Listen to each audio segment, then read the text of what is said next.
Salute സുഹൃത്തുക്കളെ. പൊതുവേ നമ്മളെല്ലാവരും കായികക്ഷമതയ്ക്ക്, സ്പോർട്സിന്, ഗെയിംസിന്, അത്ലറ്റിക്സിന് ഒക്കെ വളരെയധികം പ്രാധാന്യം നൽകാറുണ്ട്. നമ്മളൊക്കെ ആസ്വദിക്കുന്നതാണിതൊക്കെ. കേരള പോലീസിലും അതുപോലെ തന്നെയാണ്. കായികക്ഷമതയ്ക്ക് വളരെയധികം പ്രാധാന്യം കൊടുക്കുന്നുണ്ട്. എല്ലാ വർഷവും കേരള പോലീസിൽ ഒരു സ്പോർട്സ് ആൻഡ് അത്ലറ്റിക് മീറ്റ് നടത്തും. ഇത് കേരളത്തിലുള്ള വിവിധ സ്പോർട്സ് താരങ്ങളെ മാത്രമല്ല, സ്പോർട്സിലും ഗെയിംസിലും കായിക വിനോദത്തിലുമൊക്കെ താല്പര്യമുള്ള ആൾക്കാരെയൊക്കെ പങ്കെടുപ്പിച്ചുകൊണ്ട് നടത്തുന്ന ഒരു മത്സരവും അതിന് മികച്ചു നിൽക്കുന്നവരെ കണ്ടെത്തി പ്രോത്സാഹിപ്പിക്കുന്ന ഒരു സംഗതിയുമാണ്. അഖിലേന്ത്യാ അടിസ്ഥാനത്തിൽ എല്ലാ വർഷവും ഒരു അത്ലറ്റിക് ആൻഡ് സ്പോർട്സ് മീറ്റ് ഏതെങ്കിലും സംസ്ഥാനത്ത് വെച്ചിട്ട് സംഘടിപ്പിക്കാറുണ്ട്. അതിന് മുന്നോടിയായി കേരളത്തിലും എല്ലാ വർഷവും annual sports and athletic meet നടത്താറുണ്ട്. വളരെ പ്രഗത്ഭരായ കായിക താരങ്ങൾ കേരള പോലീസിൽ ജോലി ചെയ്തിട്ടുണ്ട്, ഇപ്പോഴും ചെയ്യുന്നുണ്ട്. CV Pappachan, U Sharaf Ali, IM Vijayan, Jose George, Jimmy ജോർജിൻ്റെ സഹോദരൻ ജോസ് ജോർജ്, ഉദയകുമാർ, പിന്നെ IG ആയിട്ട് റിട്ടയർ ചെയ്ത ശ്രീ ഗോപിനാഥ്, ഏലമ്മ, ഇവരൊക്കെ എനിക്ക് നേരിട്ട് അറിയാവുന്നത് കൊണ്ട് ഇവരുടെ പേര് പറഞ്ഞു എന്ന് മാത്രം. കായിക മേഖലയിൽ തെളിയിച്ച പ്രാഗൽഭ്യം അവർ പോലീസിലും അവരുടെ ജോലിയിലും തെളിയിച്ചു എന്നത് നമുക്ക് എല്ലാവർക്കും അഭിമാനിക്കാവുന്ന കാര്യമാണ്. കായിക താരങ്ങളെ എപ്പോഴും നമ്മൾ പ്രോത്സാഹിപ്പിക്കാറുമുണ്ട്. ഈ അടുത്ത കാലത്ത് വരെ സ്വിമ്മിങ്ങിനും ഷൂട്ടിങ്ങിനും ഒക്കെ പ്രാഗൽഭ്യം തെളിയിച്ച പലരെയും കേരള പോലീസിലേക്ക് സ്പെഷ്യൽ റിക്രൂട്ട്മെൻറ്റ് വഴി നല്ല തസ്തികയിലേക്ക് നിയമനം നൽകി. എനിക്ക് തോന്നുന്നു ഏകദേശം ഒരു 50-60 പേരെ വേക്കൻസി അനുസരിച്ച് സ്പെഷ്യൽ സ്പോർട്സ് കോട്ട എന്ന പേരിൽ PSC വഴി കേരള പോലീസിൽ നിയമിക്കാറുണ്ട് പ്രതിവർഷം. ഞാൻ ADGP ബറ്റാലിയൻ ആയിരുന്നപ്പോൾ വനിതകളുടെ ഒരു ടീമിനെ അത്ലറ്റിക്സ്, സ്പോർട്സ്, വോളിബോൾ, അങ്ങനെയുള്ള ഹാൻഡ്ബോൾ, അങ്ങനെ തുടങ്ങിയ വിവിധ മേഖലകളിൽ പ്രാഗൽഭ്യമുള്ള ഒരു 30 വനിതകളെ നിയമിച്ച് അവരെ പരിശീലനം നൽകിയ ഒരു സംഗതി എനിക്ക് ഓർമ്മ വരുന്നുണ്ട്. 1980കളുടെ അവസാനം കേരള പോലീസിൽ ഒരുപാട് ഇതുപോലെയുള്ള താരങ്ങൾ പേര് കേൾപ്പിച്ചു, പ്രശസ്തി കേരള പോലീസിന് ഉണ്ടാക്കിക്കൊടുത്ത ഒരു കാലഘട്ടം ഉണ്ടായിരുന്നു. സ്വന്തമായിട്ടൊരു ഫുട്ബോൾ ടീം, ഒരു ഹോക്കി ടീം, വോളിബോൾ ടീം ഒക്കെ ഉണ്ടായിരുന്ന അതിൻ്റെയൊക്കെ നേതൃത്വം നൽകിയിരുന്നത് അന്നത്തെ DGP ആയിരുന്ന ശ്രീ MK ജോസഫ് സാറായിരുന്നു. അദ്ദേഹത്തിന് സ്പോർട്സിനും ഗെയിംസിനും ഒക്കെ വളരെയധികം താല്പര്യം ഉണ്ടായിരുന്നു. 2004 സെപ്റ്റംബർ മാസം നടന്ന Kerala sports and athletic meet, അതിൻ്റെ വേദി ഒരുക്കിയത് എറണാകുളം ജില്ലയായിരുന്നു.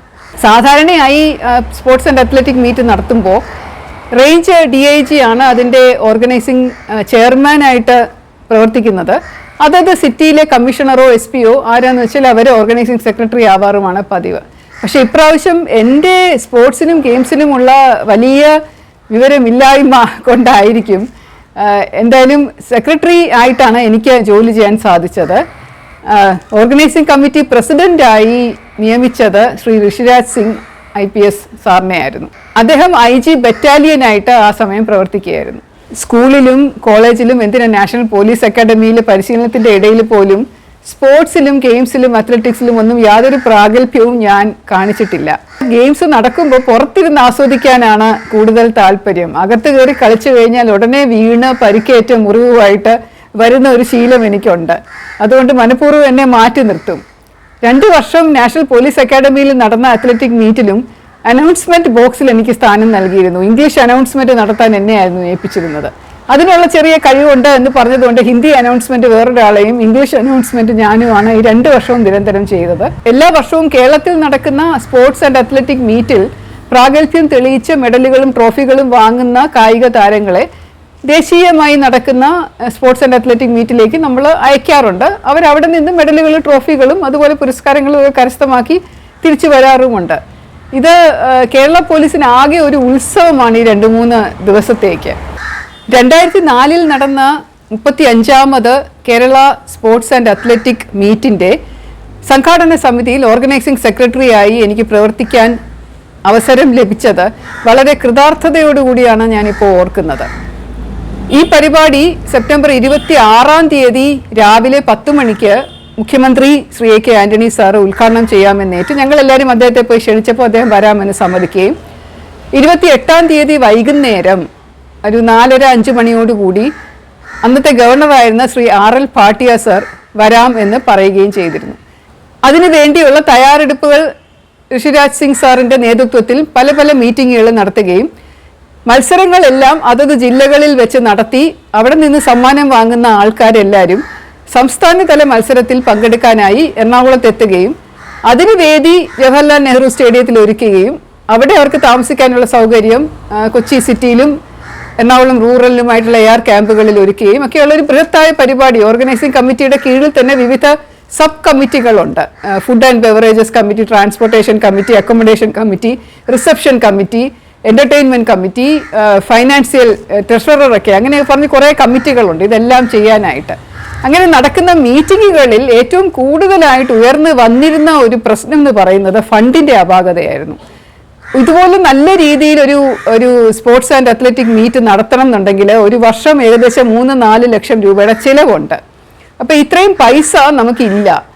പോലീസ് ഡിപ്പാർട്ട്മെന്റിൽ നിന്ന് 1 ലക്ഷത്തിന് താഴെയുള്ള പൈസ നമുക്ക് തരും, അലോട്ട് ചെയ്ത് തരും. ബാക്കി നമ്മൾ പിരിച്ചെടുക്കും പല പല വ്യക്തികളിൽ നിന്നും സ്ഥാപനങ്ങളിൽ നിന്നും. ചേംബർ ഓഫ് കൊമേഴ്സിലൊക്കെ പോയി അവരുടെ കയ്യിൽ നിന്ന് സ്വർണ്ണക്കടകൾ, തുണിക്കടകൾ, അതുപോലെയുള്ള മറ്റ് പൊതുമേഖലാ സ്ഥാപനങ്ങൾ അവരുടെയൊക്കെ കയ്യിൽ നിന്ന് കാശ് പിരിച്ചെടുത്തിട്ട് ഒരു മാഗസീൻ പോലെ ഉണ്ടാക്കി ഇറക്കുകയും അതിനകത്ത് അവരുടെയൊക്കെ അഡ്വർടൈസ്മെന്റ് കൊടുക്കുകയും പിന്നെ വേദിയിൽ സ്പോർട്സ് നടക്കുന്ന സ്റ്റേഡിയത്തിന്റെ ചുറ്റും ഇങ്ങനെ അഡ്വർടൈസ്മെന്റിന്റെ തുണികളും ഹോർഡിങ്ങുകളും ഒക്കെ വെക്കുകയും ചെയ്യും. അപ്പം അങ്ങനെ അവർ തരുന്ന പൈസ അനുസരിച്ചിട്ടുള്ള അവരുടെ അഡ്വർടൈസ്മെന്റ് നമ്മൾ കൊടുക്കുകയാണ് പതിവ്. അപ്പം അങ്ങനെ ഒരു സജഷൻ ഉയർന്നു വന്നപ്പോൾ ഒരു മീറ്റിങ്ങിൽ ഞാൻ പറഞ്ഞത് വേണോ, എനിക്കൊരു പേടി, കാരണം നമ്മൾ പോലീസല്ലേ. അപ്പം ഇതുപോലെ എല്ലാ സ്ഥാപനങ്ങളുടെ കയ്യിൽ നിന്നും ഡൊണേഷൻ വാങ്ങിച്ച് നമ്മൾ നടത്തിയാൽ ആ സ്ഥാപനങ്ങൾക്ക് വിധേയമായി പ്രവർത്തിക്കേണ്ടി വരില്ല. അവരേതെങ്കിലും കേസിൽ പെട്ട് കഴിഞ്ഞ് ചിലപ്പോൾ നമുക്ക് സ്വർണം റിക്കവർ ചെയ്യാൻ പോകണമെങ്കിൽ അവർ പറയും നിങ്ങൾക്ക് ഞാൻ 25,000 രൂപ തന്നതല്ലേ സ്പോർട്സ് മീറ്റിൽ, ഞങ്ങളുടെ കയ്യിൽ നിന്ന് സ്വർണം എടുക്കുന്നത് കഷ്ടമല്ലേ എന്നൊക്കെ ചോദിച്ചു കഴിഞ്ഞാൽ നമുക്കൊരു മടി വരില്ല. അതുകൊണ്ട് വേണോ എന്ന് ചോദിച്ചപ്പോൾ നമ്മുടെ സംഘാടന സമിതിയിലുള്ള ഒരു ബിരുദൻ, ഒരു AC ആണ് അദ്ദേഹത്തെക്കുറിച്ച് ഞാൻ നേരത്തെ പറഞ്ഞിട്ടുണ്ട്. ഞാനൊരു വീഡിയോ ചെയ്തിട്ടുണ്ട്, അതിൻ്റെ ലിങ്ക് ഞാൻ താഴെ കൊടുക്കാം. എനിക്കെതിരെ പ്രവർത്തിച്ച ഒരാളാണ്. എനിക്കെതിരെ മോശമായ രീതിയിൽ കള്ളവാർത്തകൾ മാധ്യമങ്ങളിലൂടെ പ്രചരിപ്പിക്കുകയും എനിക്കെതിരെ കേസെടുക്കണം എന്നൊക്കെ പറഞ്ഞ് റെക്കമെൻഡേഷൻ കൊടുക്കുകയും ചെയ്ത ഒരു ഉദ്യോഗസ്ഥനാണ്. ഞാൻ അവിടെ എറണാകുളം റേഞ്ച് DIG ആയിട്ട് ചാർജ് എടുത്തപ്പോൾ അദ്ദേഹം അവിടെ സിറ്റിയിൽ AC ആയിട്ട് ജോലി ചെയ്യുകയായിരുന്നു. അപ്പോൾ അത് മാറാൻ ഇഷ്ടമില്ല, കാരണം സിറ്റി തന്നെയാണ് അദ്ദേഹത്തിൻ്റെ വീടും. അപ്പോൾ അവിടെ ട്രാൻസ്ഫർ ചെയ്ത് എൻ്റെ അടുത്തുനിന്ന് പോകുന്ന ഇഷ്ടമില്ലാത്തത് കൊണ്ട് എന്നെ സഹിച്ചല്ലേ പറ്റുള്ളൂ. പക്ഷേ എൻ്റെ പഴയ വിരോധമുണ്ടെന്നുള്ള അയാളുടെ മനസ്സിൽ കിടക്കുന്നത് കൊണ്ട് അയാൾ എന്നെ പ്രീതിപ്പെടുത്താനായി അന്ന് എൻ്റെ മുൻഗാമിയായിരുന്ന യാസിൻ സാറ് പ്രൊമോഷൻ കിട്ടി പോവുകയായിരുന്നു. അപ്പോൾ അദ്ദേഹത്തിന് വേണ്ടി ഒരു സെൻഡ് ഓഫ് പാർട്ടി കൊടുത്തിരുന്നതിൽ എല്ലാവരും അദ്ദേഹത്തിന് നന്മ വിഷ് ചെയ്തുകൊണ്ടും അദ്ദേഹത്തിന് നല്ലത് വരട്ടെ, കൺഗ്രാജുലേഷൻസ് ഫോർ യുവർ പ്രൊമോഷൻ എന്നൊക്കെ പറഞ്ഞ് വിഷ് ചെയ്ത് വിട്ടപ്പോൾ ഇദ്ദേഹം ഈ AC എണീറ്റ് എന്ന് പ്രസംഗിച്ചത് മുഴുവൻ എന്നെക്കുറിച്ചായിരുന്നു, യാസിൻ സാറിനെ കുറിച്ചല്ലായിരുന്നു. ഈ ശ്രീലേഖ മാഡം ആരാണെന്ന് അറിയണ്ടേ? കേരള പോലീസിൻ്റെ ആദ്യത്തെ വനിതാ ഓഫീസറാണ്, CBIയിൽ ഇരുന്ന വനിതാ സിംഹമാണ്, നമ്മുടെ ഝാൻസി റാണിയാണ്, കുറച്ച് കഴിയുമ്പോൾ അറബിക്കടലിൻ്റെ റാണിയാണ് എന്നൊക്കെ പറഞ്ഞപ്പോൾ എനിക്ക് കുറച്ചൊരു ചമ്മലും വളരെ ഒരു ബുദ്ധിമുട്ടും തോന്നി. ഞാൻ അയാളോട് കുറച്ച് കയർത്ത് സംസാരിച്ചു. നിങ്ങളിത് ഇത് സ്വീകരണ പരിപാടിയാണോ, ഇത് സെൻഡ് ഓഫ് പരിപാടിയാണോ, ഇതൊരാളെ ആദരിച്ച് വിടുന്ന പരിപാടി? നിങ്ങൾ അദ്ദേഹത്തെക്കുറിച്ച് സംസാരിച്ചാൽ പോലെ എന്തിനാ വരുന്ന ആളെ കുറിച്ച് സംസാരിച്ച് കഴിഞ്ഞെങ്കിൽ നിർത്തി അവിടെ ഇരിയടോ എന്ന് ഞാൻ അയാളോട് പറഞ്ഞു.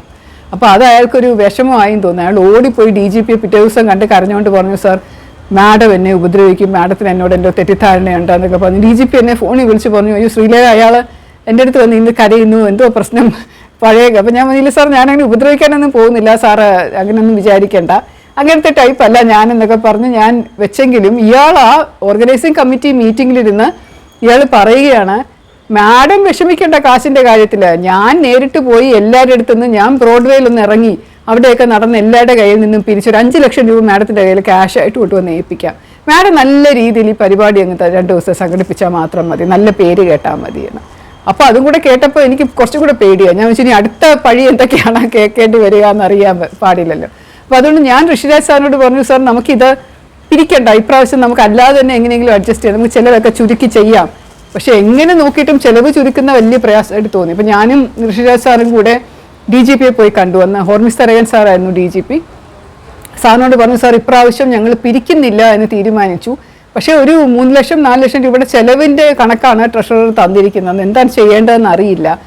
അപ്പോൾ പറഞ്ഞു അത്രയൊന്നും തരാൻ പറ്റില്ല, എത്ര കിട്ടിയാൽ നിങ്ങൾക്ക് പരമാവധി കുറച്ച് ചെയ്യാൻ പറ്റുമെന്ന് പറഞ്ഞു. അപ്പോൾ ഞാൻ പറഞ്ഞു, സാർ 1 ലക്ഷം രൂപ കിട്ടിയാൽ വേണമെങ്കിൽ ഞങ്ങൾ അഡ്ജസ്റ്റ് ചെയ്യാമെന്ന് പറഞ്ഞു. അപ്പോൾ അദ്ദേഹം പറയാതിരിക്കാൻ വയ്യ, വലിയ നന്ദിയുണ്ട് ആ കാര്യത്തിൽ. അദ്ദേഹം എങ്ങനെയൊക്കെയോ പോലീസിൻ്റെ ഇൻറ്റേർണൽ ഫണ്ടിൽ നിന്ന് തന്നെ 1,00,000 രൂപയും കൂടെ എടുത്ത് എനിക്ക് തരികയായിരുന്നു. പക്ഷെ അതുകൊണ്ട് ഞങ്ങൾ ഒരുപാട് ചെലവ് ചുരുക്കി ചെയ്തു. സാധാരണ എല്ലാ വർഷവും ഈ പാർട്ടിസിപ്പേറ്റിംഗ് ടീംസിന് ടീഷർട്ട്, ക്യാപ്പ്, ജേഴ്സി, അതുപോലെ അവർക്ക് ധരിക്കാനുള്ള മറ്റ് സാധനങ്ങൾ, ഷൂസ് പറ്റുമെങ്കിൽ വാങ്ങിക്കൊടുക്കാറുണ്ട്.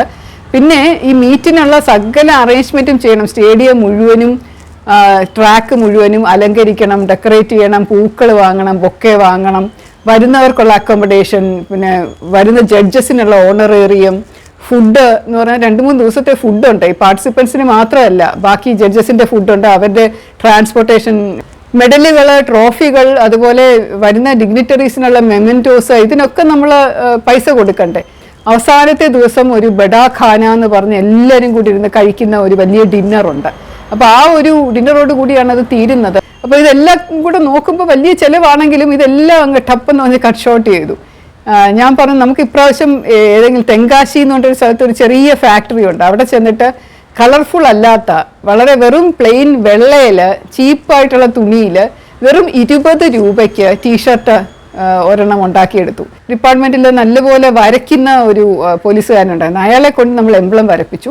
DGPയുടെ അപ്രൂവൽ വാങ്ങിച്ചിട്ട് ആ എംബ്ലം വെച്ചിട്ട് ടീഷർട്ടുകൾ ഉണ്ടാക്കിയെടുക്കുകയും വെറും വെള്ള വളരെ പ്ലെയിൻ ക്യാപ്പിനകത്ത് ആ എംബ്ലം വയ്ക്കുകയും ടീഷർട്ടും ഒരു ക്യാപ്പും മാത്രമാണ് എല്ലാവർക്കും കൊടുത്തത്.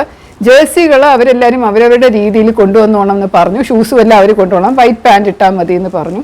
പിന്നെ അതുപോലെ ടീഷർട്ട് നമ്പർ തികയാത്തത് കൊണ്ട് ഞാൻ പറഞ്ഞു, എല്ലാ ടീമുകളും മാർച്ച് പാസ്റ്റ് ചെയ്യുമ്പോൾ അതിൻ്റെ മുമ്പിൽ ടീമിൻ്റെ ഐഡൻറ്റിറ്റി, ഏത് ജില്ലയാണ് ഏത് ഓർഗനൈസേഷനാണെന്ന് പിടിച്ചുകൊണ്ട് ഒരു പ്ലക്കാർഡ് പിടിച്ചുകൊണ്ട് ഒരാൾ നടക്കും മുമ്പിൽ.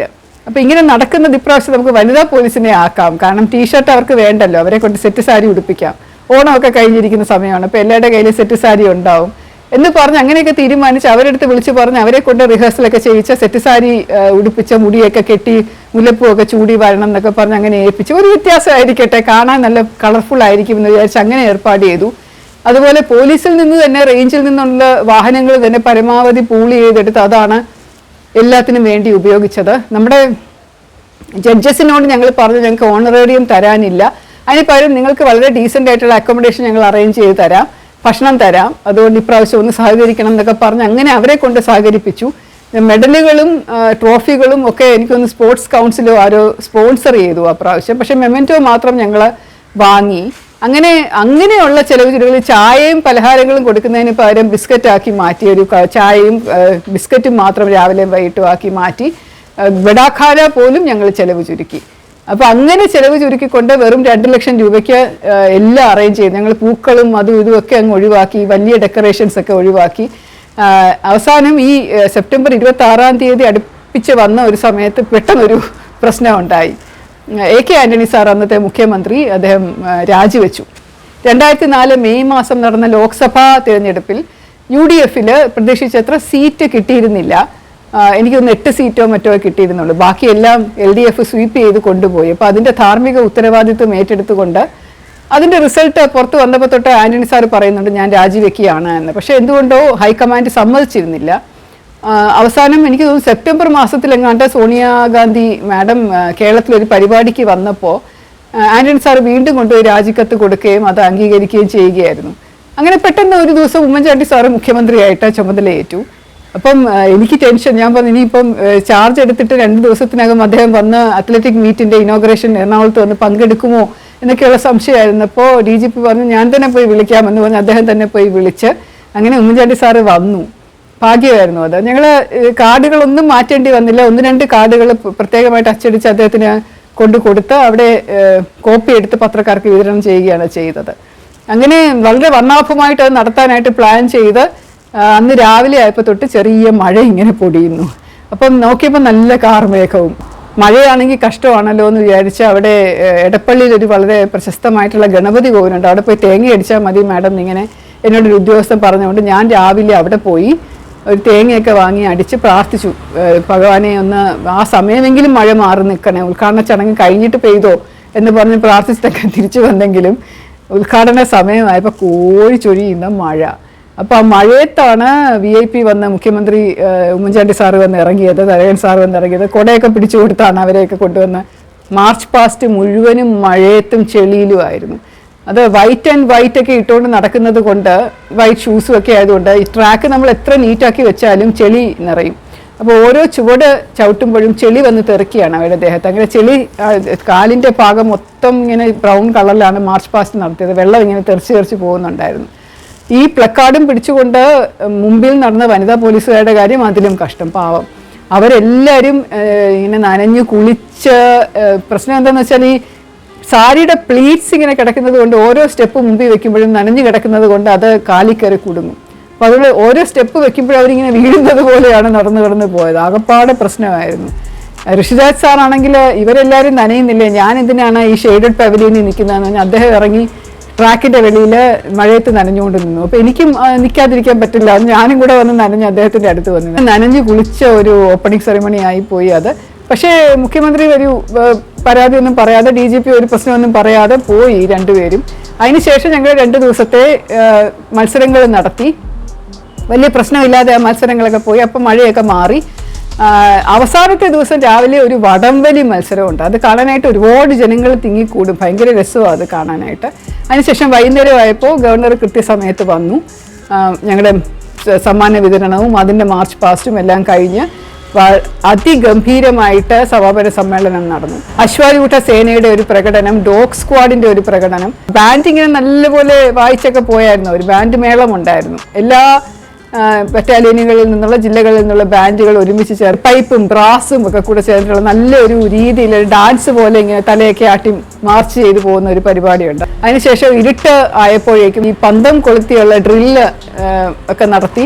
വളരെ കളർഫുള്ളായിട്ട് അത് നടന്നു. അതിനുശേഷം ബഡാഖാന എന്ന് പറയുന്നത് തുച്ഛമായ കപ്പയും മീൻകറിയും പൊറോട്ടയും ചിക്കനും ഒരു വെജിറ്റബിൾ ഫ്രൈഡ് റൈസും പിന്നെ എന്തോ ഒരു സ്വീറ്റും, എല്ലാവരും വളരെ നല്ല ടേസ്റ്റ് എന്ന് പറഞ്ഞ് ആസ്വദിച്ച് കഴിച്ചു. കാരണം ഒരുപാട് വിഭവങ്ങൾ നിരത്തി വെക്കുന്നതിനേക്കാളും ചെറിയ വിഭവങ്ങളൊക്കെ ആവുമ്പോൾ അതിന് കുറച്ചും കൂടെ രുചി കൂടും എന്നാണ് പറയപ്പെടുന്നത്. ഇപ്പോൾ സാധാരണ ബാൻഡിൻ്റെ നേതാവിന് നമ്മൾ ഒരു സെറിമോണിയലായിട്ട് ഒരു കുപ്പി റം കൊടുക്കുന്ന പരിപാടിയുണ്ട്. പക്ഷേ ഇപ്രാവശ്യം ഞാൻ പറഞ്ഞു നമുക്ക് റമ്മൊന്നും കൊടുക്കണ്ട, പൈസ ഇല്ലല്ലോ, അതുകൊണ്ട് പറഞ്ഞിട്ടൊരു റിവാർഡോ എല്ലാവർക്കും ഓരോ GSC ഗുഡ് സർവീസ് എൻട്രിയും കൊടുത്തിട്ട് നല്ല വാക്ക് പറഞ്ഞ് സേക്കൻഡൊക്കെ ചെയ്തിട്ട് പിരിയാന്ന് പറഞ്ഞാൽ അങ്ങനെ അവർക്കൊരു ബുദ്ധിമുട്ട് അവർ പറഞ്ഞില്ല, കാണിച്ചുമില്ല. അങ്ങനെ 2004 സെപ്റ്റംബറിൽ നടന്ന ഈ സ്പോർട്സ് ആൻഡ് അത്ലറ്റിക് മീറ്റ് എന്നെ വളരെയധികം പാഠങ്ങൾ പഠിപ്പിച്ചു തന്നു. എങ്ങനെ ഒരു നല്ല ഓർഗനൈസർ ആകാം, സംസ്ഥാന തലത്തിൽ ഇതുപോലെ ഒരു പരിപാടി നടക്കുമ്പോൾ എങ്ങനെ മെച്ചമായിട്ട് കാര്യങ്ങളൊക്കെ ഓർഗനൈസ് ചെയ്യാം, ഏതൊക്കെ രീതിയിലുള്ള പ്രതിസന്ധികൾ തരണം ചെയ്യാം, എങ്ങനെ ചിലവ് ചുരുക്കാം, എങ്ങനെ പൈസ പിരിക്കാതെ അത് നടത്താം, ആരുടെ വിധേയത്വമില്ലാതെ ഒരു ബുദ്ധിമുട്ടുമില്ലാതെ തല ഉയർത്തിപ്പിടിച്ചുകൊണ്ട് അത് ചെയ്യാൻ പറ്റുന്നത് എങ്ങനെയാണ് എന്നൊക്കെയുള്ള പല തരത്തിലുള്ള പാഠങ്ങൾ പഠിപ്പിച്ചു തന്ന ഒരു പരിപാടി ആയതുകൊണ്ടാണ് നിങ്ങളുമായി ഞാനിതിവിടെ പങ്കുവച്ചത്. സസ്നേഹം, ശ്രീലേഖ.